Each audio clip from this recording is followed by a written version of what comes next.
రాజనాల్ గారు ఈ మధ్య మళ్ళీ ఏదో పంచదార కోట వచ్చిందంట. అవును. ఎక్కడి నుంచి? ఉత్తరప్రదేశ్ నుంచి. శుభం. అయితే ఇందులో 2-3 అకారాలు మిగులుతాయన్నమాట. అంతా స్వామి దయ.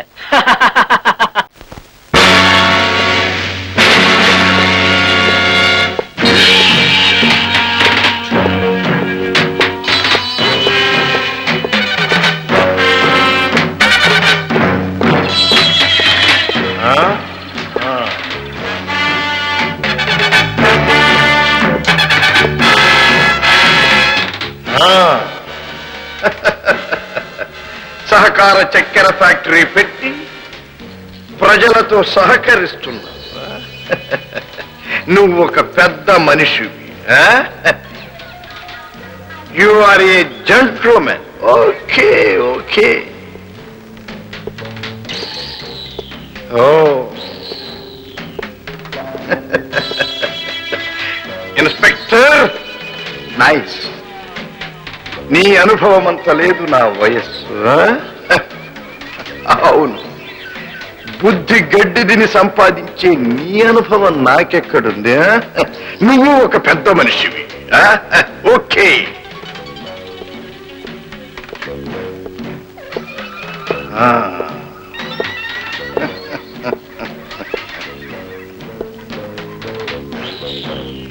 ఏరా దొంగ చూపు చూస్తావు? నువ్వు ఒక న్యాయవాది, సత్యమూర్తి, కృష్ణమూర్తి. న్యాయశాస్త్రాన్ని చదివి జీర్ణించుకుని ధర్మాన్ని 4 పాదాల నడపవలసిన వాడి. You are also a gentleman. నువ్వు ఒక పెద్ద మనిషివి. Okay okay.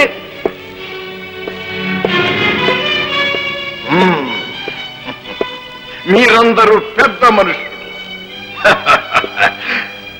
You are the pillars of the society.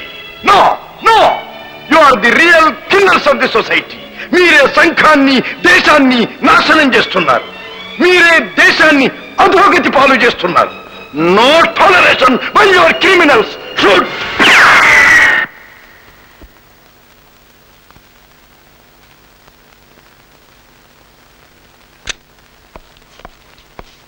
చూసావమ్మా, ఎవరి మీదైతే చక్రధర్ తిరగబడ్డాడో, ఎవరైతే చక్రధర్ని అన్యాయం చేశారో వాళ్ళందరినీ ఎవరో చంపేశారు.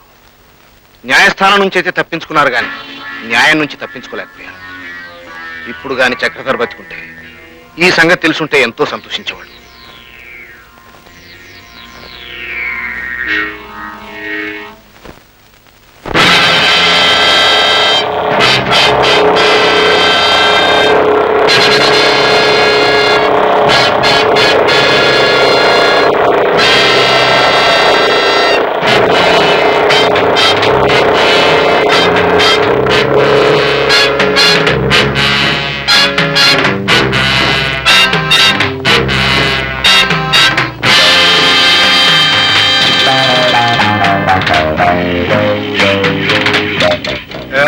భీమా, బోనులో నిలబడటానికి, కోర్టులో కూర్చోడానికి పనికిరాని కాలు పరిగెత్తటానికి ఎలా పనికొచ్చిందిరా?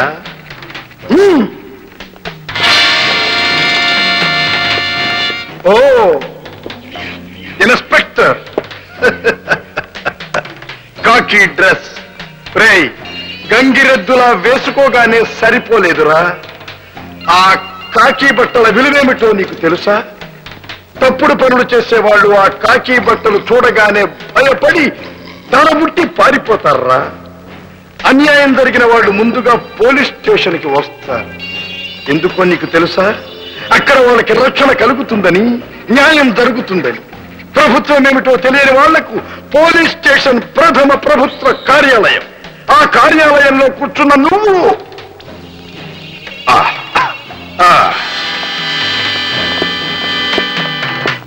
ఓ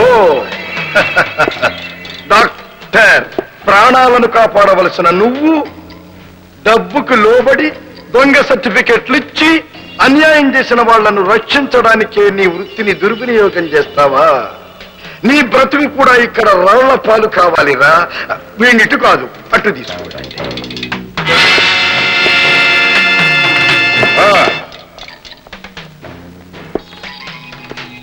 సిస్టర్,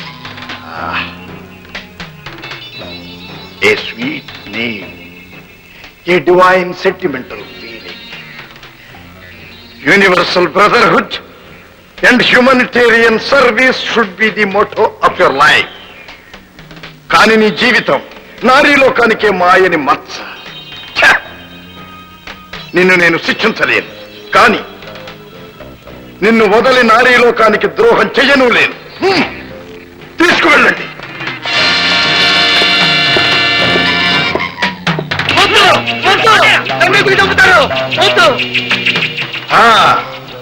ఎందుకు చావాలా? హాయిగా కారులో కూర్చొని జోరుగా మనుషుల మీదుగా పోనిచ్చి ఆనందపడే నిన్ను నేల మీద పడుకోబెట్టి మీదుగా కారు నడిపితే నువ్వెలా ఆనందపడతావో ఒక్కసారి కళ్ళారా చూద్దామని. వద్దు, నన్ను చంపొద్దు, నన్ను వదిలేయండి. వద్దు, రేయ్, వద్దు, చంపొద్దు. నీది తల్లి కన్నా ప్రాణమే, వాళ్ళది తల్లి కన్నా ప్రాణమేరా. నీ ప్రాణం మీద నీకెంత తీపుందో వాళ్ళ ప్రాణం మీద వాళ్ళకు అంతే తీపుంటుంది. వాళ్ళను బలవంతంగా చంపిన వాడివి, చావంటే రుచి చూడు. పడుకోబెట్టండి. వద్దు, వద్దు, నన్ను వదిలేయండి. వద్దు.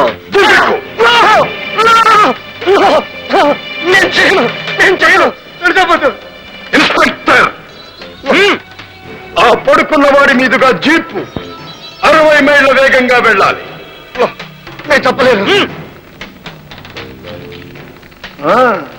న్యాయాన్ని చంపుతావా, ధర్మాన్ని చంపుతావా? వీడిని మాత్రం చంపలేవు. ఆర్డర్! వద్దు, నన్ను చంపొద్దు.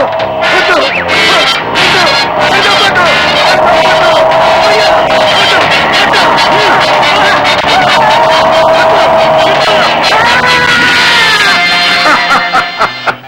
ఓకే ఓకే ఓకే, కానీ ఇన్స్పెక్టర్ చావు అంత తేలిగ్గా జరగటానికి వీల్లేదు. వీడిని జీపు వెనకాల కట్టండి. అది ఎంత స్పీడ్గా వెడితే అంత స్పీడ్గా లాగించండి.